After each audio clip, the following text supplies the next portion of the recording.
bagi tapi mengikut pada usia dia. Kalau macam usia dia yang sekarang ni, saya bagi untuk dia kenal huruf-huruf, kenal apa nama, kata sambung. Bawah daripada 5 tahun, tak perlu kot nak pegang telefon sebab tu tak kepentingan untuk mereka.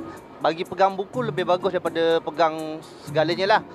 Daripada umur 5 tahun ke bawah tu, bagusnya kita belajar kategori dalam belajar sekolah lah. Kadang-kadang macam kita parents pun sibuk. So kalau dia bermain ataupun dengar lagu, kadang-kadang anak saya pun macam anak saya. Kita pun tak ajar dia nyanyi English, tapi dia selalu dengar YouTube, dia boleh nyanyi. Maksudnya abjad ABC, dia boleh tahu kan dari situ. Anak saya masih bawah 5 tahun, maksudnya masih belum bersekolah. Jadi saya tak sediakan gadget untuk dia lah. So dia ada juga main macam kita punya phone ke iPad ke, tapi still bawa kawalan kita lah. Dia tak dapat adapt dengan kawasan sekeliling. Bila kita tak bagi dia telefon, dia mengamuk sampai satu tahap tu, kita kena bagi juga benda tu. Maksudnya kita tak boleh kawal benda tu kan. Zaman dulu tak sama lah nak katakan. Berbeza dia jauh sangat dibandingkan zaman sekarang. Sebab saya tengok dalam sosial media kebanyakan budak-budak rosak. Dalam fikiran mata apa semua, yang shop main Mobile Legend apa sebagai PUBG semua, mesti ada kerosakan situ. Mata dia mental sekali lah. Channel-channel dewasa ataupun konten-konten yang tak sepatutnya mereka tengok, itu tak baiklah untuk anak-anak. Tak ada limit kan, lagi-lagi kalau macam kita tak set parent control ke, so agak bahaya sebenarnya untuk budak-budak lah. Sebab saya nampak pun banyak budak-budak sekarang kecil-kecil lagi tapi dah kena pakai spek kan. So itu antara masalah yang kita boleh nampak lah. Selain daripada tu, macam itulah. Macam kalau budak-budak ni dia tak minat nak makan, jadi dia asyik nak main dengan gadget je. Itu satu yang saya perasan lah. Saya bagi dia buku untuk menulis, untuk melukis. Dalam masa yang sama, saya bagi dia aktiviti, contoh macam saya ni suka berkemah. Maknanya bila berkemah ni, dia akan tolong bantu saya lah. Maksudnya telefon tu akan letak tepi. Dia sibuk kat situ. Tengok pada pelajaran mereka lah. Kalau pelajaran mereka memerlukan untuk pakai smartphone, kita mesti nak wajibkan untuk bagilah.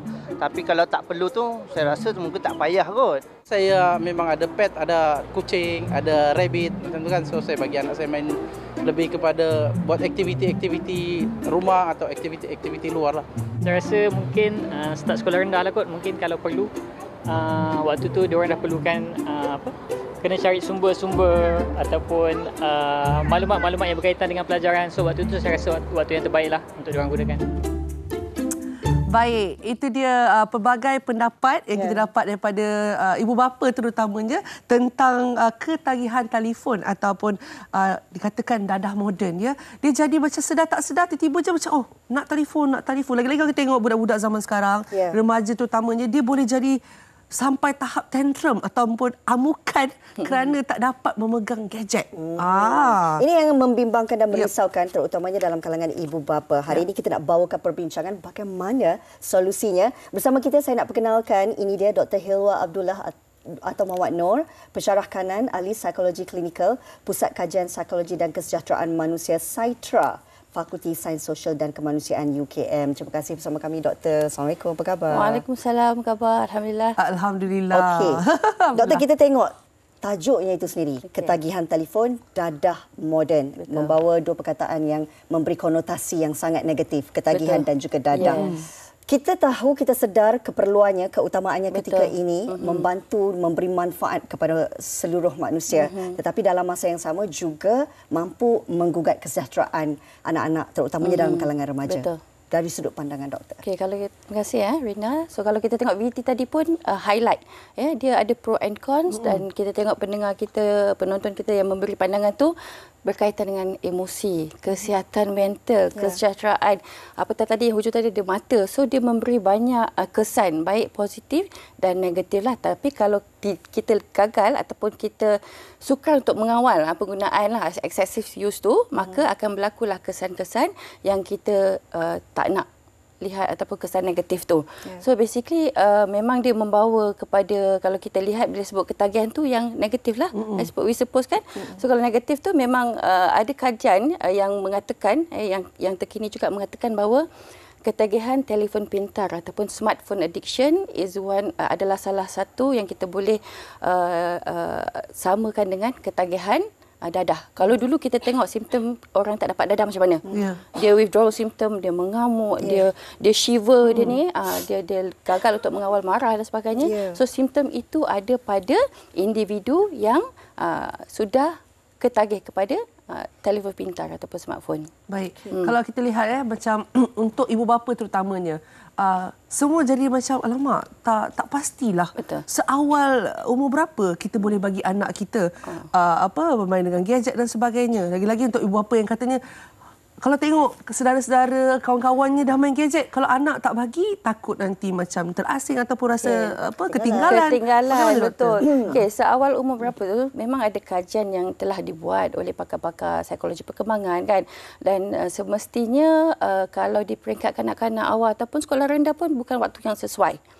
Kalau nak bagi pun mungkin di hujung-hujung remaja apabila kanak-kanak itu telah mencapai, kalau dari segi psikologi kognitifnya, pemikiran yang matang ataupun kematangan pemikiran yang mana mereka boleh mengawal tingkah laku dan emosi.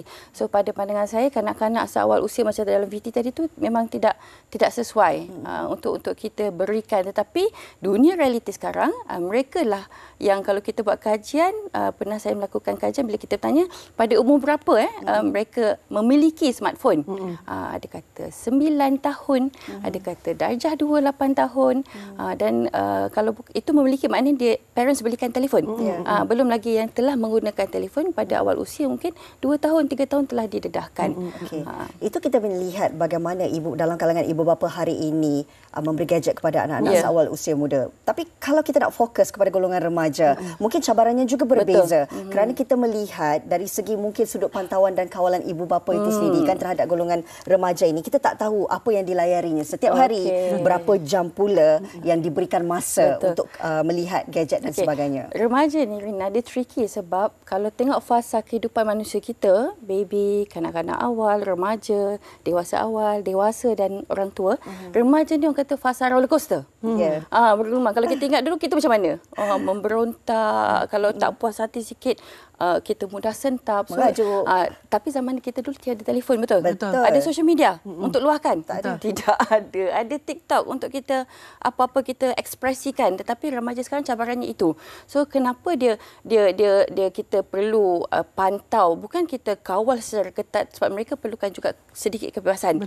Tetapi kita sebagai ibu bapa kita perlu cakna. Suka saya highlightkan cakna tentang penggunaan telefon pintar itu, dan mungkin kita ada sedia guideline dalam rumah kita kan, sebagai ibu bapa kita bersama-sama dengan anak, kita fikirkan guideline pukul berapa boleh ambil telefon ataupun gunakan telefon, and then waktu makan tu apa dia punya sort of syarat-syarat lah, tetapi peraturan no gadget on the dining table ataupun bila kita pergi restoran.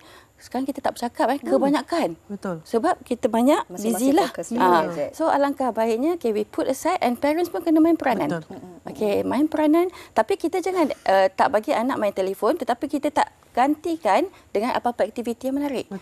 So itu yang tadi kita bincang sebelum tu kan.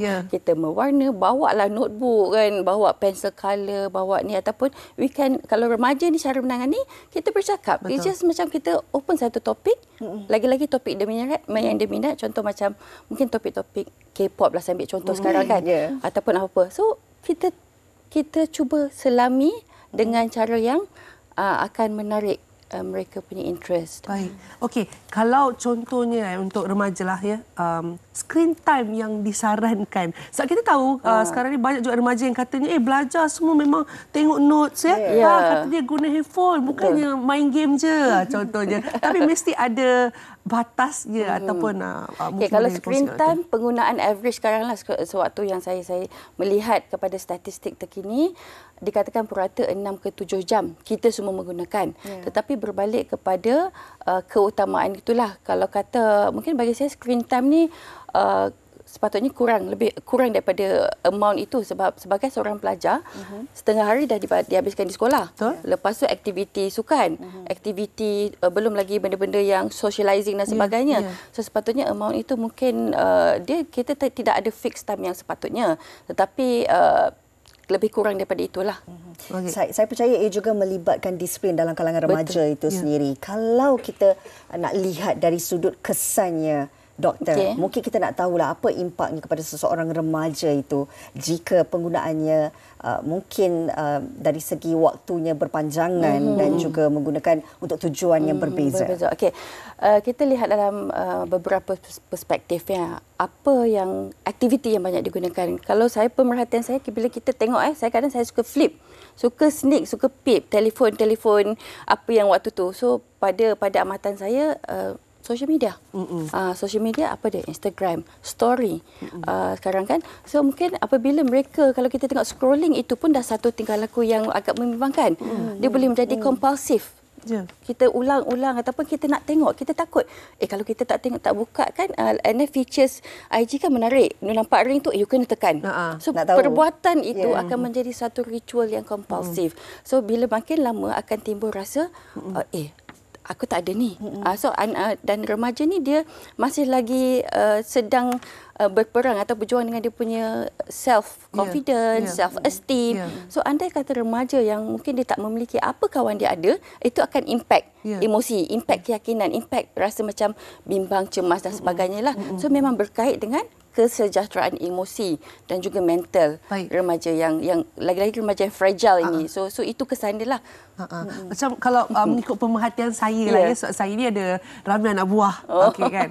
Dan betul bila mereka ni terlalu melekat dengan gadget ni kan. Kadang-kadang saya lihat kebanyakan remaja zaman sekarang daripada segi bertutur kata tu, maksudnya komunikasinya macam tak bercakap sangat. Sebab tapi katanya ramai kawan. Dia tanya jumpa tak kawan? Tak, semuanya dekat dalam dunia maya saja. Alam maya lah. So itu juga cabaran kita. Kalau dulu kita seronok balik kampung jumpa sepupu. Time tu keluar main dan sebagainya kan. Tapi sekarang ni balik gathering. Tetapi berkumpul satu hall, masing-masing ada gadget.